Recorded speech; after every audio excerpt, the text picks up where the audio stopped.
non-Japanese, male and female, are played by Asian men, giving a stylistic heightening to the portrayals. Pacific Overtures also contains what Sondheim has called his favorite song, Someone in a Tree, a look at a historical event from three contrasting points of view, in which we learn nothing about the actual historical event, but everything about the three observers. Pacific Overtures is so strange and complex and unexpected. It rewards repeated listening and examination. The songs peel open over time, revealing exotically scented universal truths.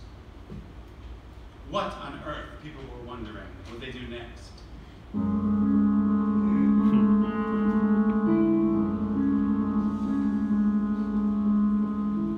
I remember sitting in the audience at the Eurus Theater, completely lost in the world that was on stage in front of me. Sweeney Todd has proven over the years that it can work perfectly in a variety of interpretations, ranging from the intimate to the operatic. But Prince's original production put the show in a political and human context that has never been equaled. Observing that the characters of the show, who inhabit the filthy alleys and shops of London during the Industrial Revolution, have never taken a breath of clean air in their lives, Prince decided to use an immense factory as a framework for the show, complete with a deafening whistle, a thick glass roof, and working heavy machinery, a huge metal bridge that rolled back and forth. As the audience entered the theater, the massive set was mostly visible, except for what was hidden behind a sheet, upon which was drawn the beehive, an illustration of the British class system. Not interested in telling a mere revenge story, Prince wanted it to resonate more powerfully in a context that illuminated injustice and the devaluing of the lower class. The use of the chorus in Sweeney Todd was especially potent. They functioned as storytellers and also as witnesses, lurking around the edges of the scenes, eavesdropping. I used to stalk that original production. Whenever I could save $30, I would buy a ticket. And every time I saw it, I noticed some detail I'd never seen before. Inspired by film composers like Eric Korngold and Bernard Herrmann, Sondheim's music in Sweeney Todd is as much a storytelling tool as the script and lyrics. The opening vamp creates the creepy, foggy mood of the piece in the first number, the Ballad of Sweeney Todd. And the many reprises of that number keep the story flowing swiftly to the end. Over that eighth note vamp, which cycles around like the grim wheels of justice, Sondheim uses fragments of the Dies Irae, the hymn associated with the Latin Mass of Death, as a countermelody, building to a full quotation of the Dies Irae near the end of the ballad. Using both motifs, musical figures which recur throughout the piece, and leitmotifs, melodic phrases that become associated with an individual character or a specific idea, the music defines the essential nature of the people in the story. Tortured dissonances bordering on atonality for Tom, music hall gusto for Mrs. Lovett, desperate bird-like trills for Joanna, who has been locked away in Judge Turpin's gilded cage of a home. The beetle, who is completely subservient, sings in a high countertenor range, as if he has been castrated. The judge's music is darkly malevolent, except when he sings about women, and he rhapsodizes melodically, lost in his fantasy life. Notice the purity of the ringing chords that accompany the next song. Indeed, Anthony proves to be the only character in the piece who is incapable of committing murder.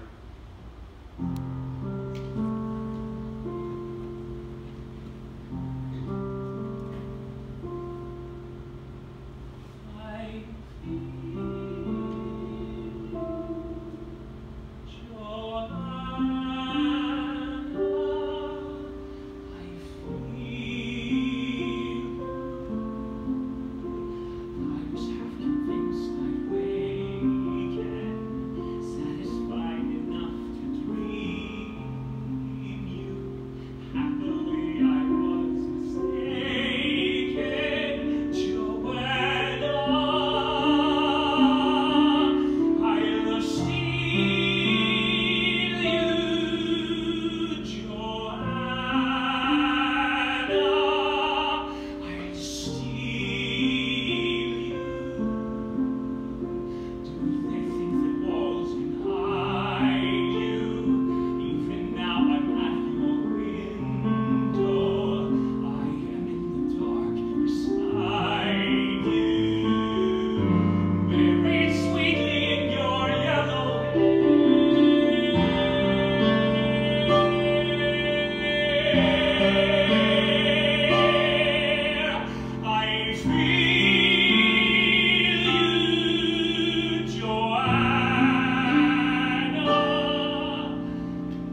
Sometimes songs are hard for James. And he forgot the secret to musical theater. Which, if you don't know it, I'm about to tell you. The secret to musical theater? Breathe before the last note. In your yellow hair. In addition, Sondheim plants musical clues in the underscoring that reveal certain mysteries essential to understanding the story. Prince's staging of these moments reinforced the clues embedded in the score, allowing the audience, ultimately, to hear the musical revelation at the exact moment that they saw the physical embodiment of it on stage. At the end of the first act, having come up with their plan to dispose of bodies by baking them into pies, Lovett and Todd sing a beer-soaked waltz, in which they fantasize about how the different people that they will be serving to their customers might taste. The grotesque subject matter, the buoyant, tattered music, and the insanely clever lyrics, with their deliciously low jokes, not to mention the go-for-the-jugular performances of Angela Lansbury and Len Carrier, combined into something so rapturous and wonderful, so unexpected and so satisfying that as it ended, I burst into tears. To this day, I consider that duet the apotheosis of what it is possible to achieve in the musical theater. Sometimes musical storytelling is especially effective in the complicated final sequence, which reprises 7 songs from the score in about 5 minutes, each one segueing effortlessly to the next as each plot point is resolved. And in Prince's staging, the dramatic tension was sustained until the last possible second, when Todd, having risen from his grave, slammed the door at the back of the set precisely on the last accented 8th note of the final reprise of the opening ballad.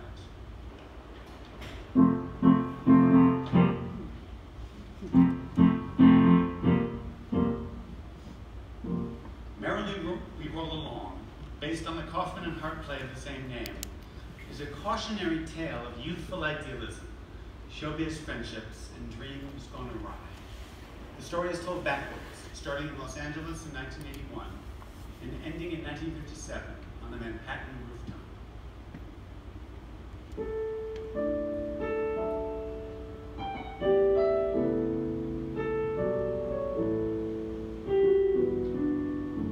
In 1980, I went to an open call at the Minskoff Rehearsal Studios. The audition notice had specified actors aged 15 to 25. So naturally, every performer in the city under the age of 80 was there.